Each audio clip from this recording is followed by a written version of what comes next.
in this small, unassuming cardboard box that those of you watching in 4K may be able to read from that far away, hangs the balance of an entire division of a global multinational company. This is the Intel Arc Pro B50. And there are a lot of folks watching this with anticipation, with angst, with consternation. This is the Pro GPU, the B series. This is Intel's answer to commercial sales. This is Intel's answer to GPUs like the A1000 from Nvidia, which is normally also used only in a commercial setting. It's not a gaming GPU, but it does have a lot of promise. And there's a lot of really interesting things about this GPU. And like I say, the fate of a division may hang in the balance. Let's take a closer look at the B50, because if nothing else, this is the path to SR-IOV and VDI in a tiny little package with 16 gigs of VRAM, no external power required, and it actually runs language models fairly well with its 16 gigs of VRAM. Quite a bit better than the 8 gig A1000, and at a better price point, so this is fun.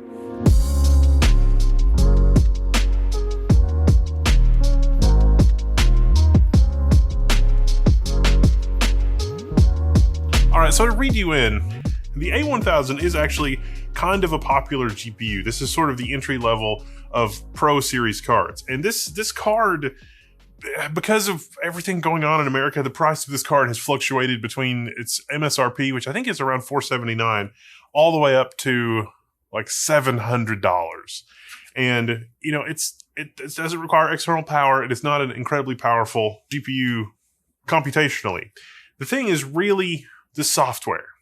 And this is also a place where Intel has a chance to shine. It's not so much the driver side of the GPU interface, but how well it supports commercial applications. And we'll talk about that more in the benchmark section.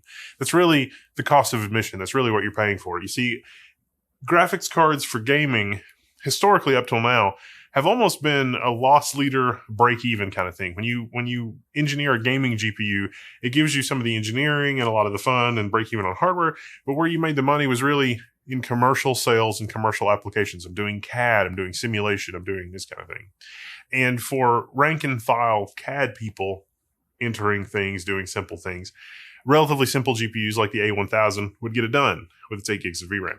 Intel is trying to break into that market because now they actually have some viable graphics IP. We've seen that on the gaming side. The gaming GPUs are basically viable. If anything, the only real bottleneck in the engineering for the gaming side is really keeping up with all the games and the game's bugs, because games love to launch with a lot of bugs. And sometimes that ground is made up for in graphics driver engineering, but the graphics driver engineering team is not necessarily entirely comprised of developers that actually work for the gaming company. It depends. And so I think Intel's had to do some of the heavy lifting there. That is also true when we're talking about commercial software. Looking at you, Autodesk. But it's less true in those scenarios than it is on the gaming side of things. The other fun thing is that with gaming software, gaming drivers, you can take shortcuts and try to speed things up and do optimizations. Generally, those same kind of optimizations you don't want on a professional series GPU.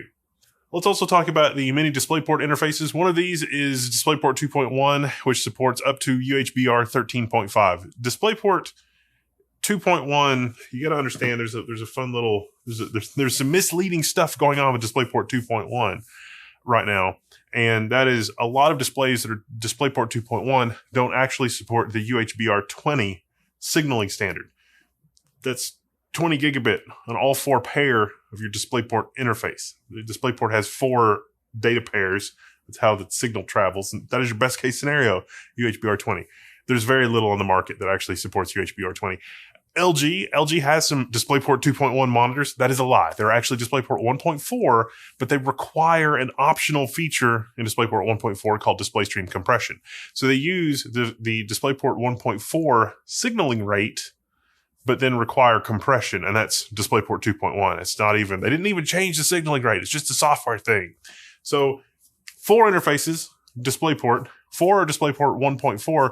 The other one is DisplayPort 2.1. It's DisplayPort 1.4 with DisplayStream compression, so technically yes. The other one, the first one, the one closest to the edge connector here, is UHBR 13.5 compatible. So it has the half measure DisplayPort 2.1 interface and is able to do 360 hertz at 4K as a result of that, which is fantastic. Full table of resolutions and refresh rates. It's not really a hard and fast table. Like, you could do less resolution and more refresh. It's a bandwidth thing, but it is nice to see that this card supports UHBR 13.5. It's very nice. And our high-speed frame rate testing comes courtesy of our Aorus OLED monitor that I bought with my money because reasons and fun times. Intel did send us this card ahead of time, but they don't have any editorial input or early review access to the video or anything like that. I just got it a little ahead of time. And because of what the GPU is, probably would have picked it up anyway. But that's fine. Then they don't want to have a day one review though. So that kind of sucks. 16 gigs of VRAM. That's the thing that makes this amazing. In the driver, it looked like this card would also support 20 gigs of VRAM, but 16 gigs. I did ask Intel about that. Maybe I'll have an addendum but 16 gigs of VRAM. That makes a lot of sense for language models and everything else. In terms of performance versus the A1000, even when we're not in VRAM constrained scenarios, because again, you're only going to have 8 gigs on that A1000, this card is at least as fast as the A1000. And in a lot of cases, it is more than 50% faster. In a few cases, it's like 5 times faster when we're talking about language models, inferencing, and that sort of thing. Best case scenario. Even Creo. Well, we'll wait to the benchmarks. Benchmarks is going to be a lot of fun. Specs for this card from Intel's information page. It is based on TSMC's N5 node. It is launching in Q3 of 2025, but it's going to have full software in Q4 of 2025. We're going to talk about that. 16 Xe cores, 4 render slices, 16 ray tracing units, 128 XMX engines, 128, Xe vector engines. It clocks up to 2.6 gigahertz with a 1.6 gigahertz, graphics clock. That is 10.65 FP32 teraflops. And if you're going to run int 8, that's 170 tops. That's pretty impressive. Total board power, of course, is 70 watts. And it is PCIe Gen 5, 8 lanes. So this is an 8-lane graphics card. You could bifurcate your slots all day long and add a ton of these for VDI and SR-IOV. Support for that is coming in Q4 of 2025. And a whole separate set of videos on the Level 1 Linux channel. So be sure to get subscribed and look for that. On board, this has 2 multi-codec encode decode engines. You can do VP9, AV1, H.264, H.265 in 422, 420, and 444, or 420, 422, and 444. Full table of support on screen, but pretty awesome that there are 2 independent engines here that basically work for whatever you want. Oh, this also has a separate engine for PyTorch, IPEX, that is also built into this GPU. So if you just need a GPU to experiment with the new IPEX stuff, you're leaning into where Intel is going. Maybe you want to get a toe in the water with some of the ideas that ultimately become part of, Gaudi and like the Intel path to true enterprise machine learning at scale. IPEX. IPEX is your first toe in the water. That'd be good. All right, with that, let's talk about benchmarks. All right, let's start with the artificial benchmarks as we usually like to do. The DirectX ray tracing feature test. Okay, the A1000 versus the B50. B50 is going to win it. This sets the tone for basically the rest of a lot of the other benchmarks. I mean, the A1000 really is designed to be entry level, whereas the B50 is meant to be disruptive, and that's going to show in the benchmarks.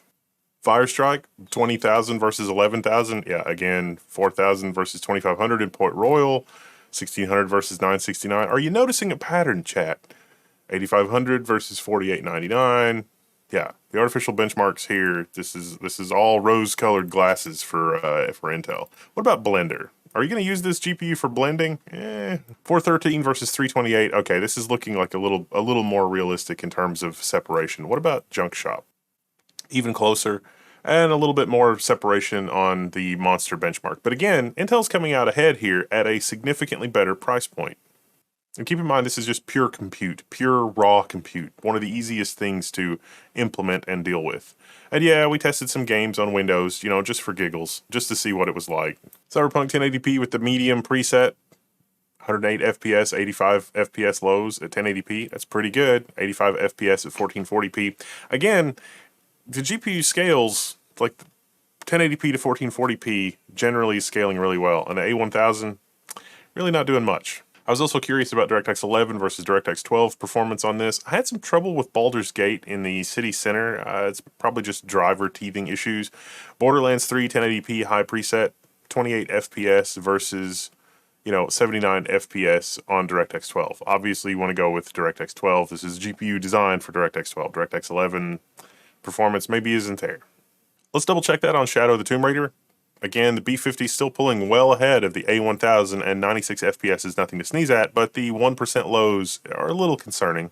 Things look a lot better with DirectX 12. But again, this is not a gaming GPU. You don't get ISV certified drivers for gaming. Wanted to run OpenCL Geekbench, and the Arc Pro B50 pulls ahead there. Vulkan also significantly ahead of the A1000, and Vulkan is important in an AI context as well, but we'll get to more about that in a minute. Alright, so for professional workloads, what about Puget Bench and After Effects? Well, the B50 is holding its own here. It's doing really well. It does pull a little ahead of the A1000. Photoshop, even better. In Premiere Pro, it's pretty handy with Premiere Pro. So this could be a pretty viable, light video editing type GPU with its 16 gigs of VRAM. And certainly versus the A1000 at a significantly better price point and with twice the VRAM, I mean, it seems like as long as the drivers are stable, it seems like the B50 is the no-brainer. But let's get into AI. That's really, 16 gigs of VRAM is another thing that you're going to do with that much VRAM, right? I mean, AI stuff. So let's get into that. What about AI performance for this platform? I mean, it's 16 gigs of VRAM, but it's 224 gigabytes per second of memory bandwidth, so we don't have a ton to work with, but you can have a lot of fun with a card in this form factor that doesn't also require external power input. Think about like a home server or a media server where you're processing a lot of camera loads and using YOLO to look for things. A relatively large model because you've got 16 gigs of VRAM. I've had a lot of fun with that on other small form factor GPUs that have 20 gigs of VRAM. The different variable is the software ecosystem. On Windows, Intel has AI Playground, and that is the fastest, easiest way to productivity with an Intel GPU when we're talking about AI. And 16 gigs of VRAM is actually quite nice. AI Playground has comfy UI interfaces. It looks like Intel's got a large team working on it. There's a lot of interesting things that they're doing with AI Playground. But there are a lot of people that want to get their hands dirty and do things their own way, and they're not necessarily looking at the ease, the path, let's say, that AI Playground provides on Windows. On Linux, it's a little different. I am happy to report that the programming pathways there on Linux are mostly there. It is a little bit bleeding edge hardware. When you use something like LM Studio for Linux and you go to the hardware tab, what do you see there? And it's like, well, it's going to be using the Vulkan backend. And it correctly detects the amount of VRAM, and the performance is pretty decent, although AI Playground performance on Windows is quite a bit faster. Now, will the optimizations happen over the next couple of weeks? I don't know. I'm of two minds about it because we've had Battlemage for a while, like the B580 performance. It seems like B580 is also a little faster on Windows than Linux, and so I would think that the optimizations for the B580 would basically be in by now. Still, it's a lot of performance at this price point. Actually, it's unrivaled at this price point, at about $350 for 16 gigs of VRAM and 224 gigabytes per second of memory bandwidth. Is there anything else in that price class? I'm struggling to come up with something that fits in that category. I think this might be best in class when we look, I think this would be best in class for 16 gigs of VRAM, 224 gigabytes per second, and this amount of performance. It's just we got to work on the software, more on the software. Maybe it's an if you build it, they will come, or at this price point, it's unavoidably awesome, and so now there's going to be 1 million developers working on this. I don't know, time will tell. Oh, and in terms of raw performance numbers, I mean, let's not forget we're comparing this to an Nvidia A1000. 8 gigs of VRAM, and I'm pretty sure that Nvidia doesn't intend anybody to be using that for AI whatsoever. So we're talking on Linux, it's like 1.5 times faster, the B50, than the A1000, even given the more mature software ecosystem. And on Windows, it's 1.7 to 2.1 times faster, especially if you use AI Playground versus the A1000. So those are pretty significant performance uplifts in either scenario. This is a GPT OSS giving us some Linux Bash tutorial scripting, and it's moving at it's a 20 billion parameter model, and it's moving at a pretty decent clip. About 15 tokens per second. All right, so what about Linux? What about Linux with our plucky little B50?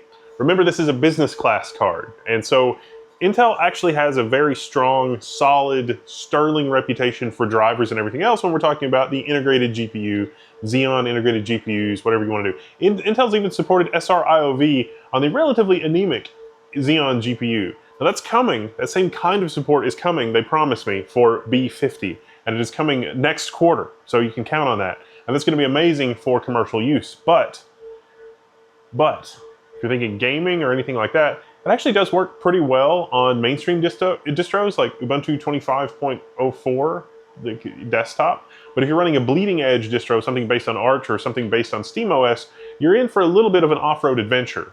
Now, one thing that you might trip over, that I tripped over, and I didn't understand, some of the visual artifacting, the corruption, not Intel, not anything to do with the driver, maybe related to the bleeding edge Mesa from Get, but on my test platform here at 9950X with the iGPU enabled, and I guess sort of the installation defaults, there's something weird that happened between Rust to CL, I think is how you say that. It's like the OpenCL implementation in software with Rust, and Vulkan AMD, and also Vulkan Intel. So like with this system, you want to install the Intel compute runtime as well as Vulkan Intel. Something went wrong with that, and that's why some of my Steam games were not working as they should.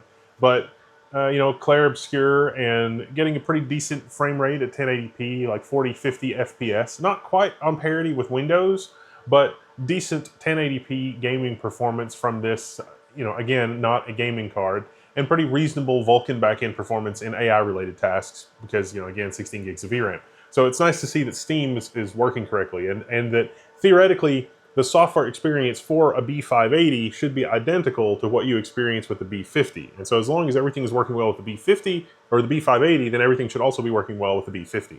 Also coming in Q4 is SR-IOV support. This is commercial, it is pro, it is meant for business class use. And so SR-IOV means that you can split this GPU into different pieces at a hardware level and pass them through to different virtual machines. So you could run at least virtual machines off of the same GPU, and the resource sharing happens at a hardware level. It is literally the promised land. It's like the Flex 170 GPU. I've been trying to get Intel to do this and embrace it forever. And some of the very first, like the initial run of the A770 GPUs, you could unlock some SR-IOV functionality, but there was also a little bit of missing hardware on the cards. And then later hardware cards were a little more problematic, a little more locked down.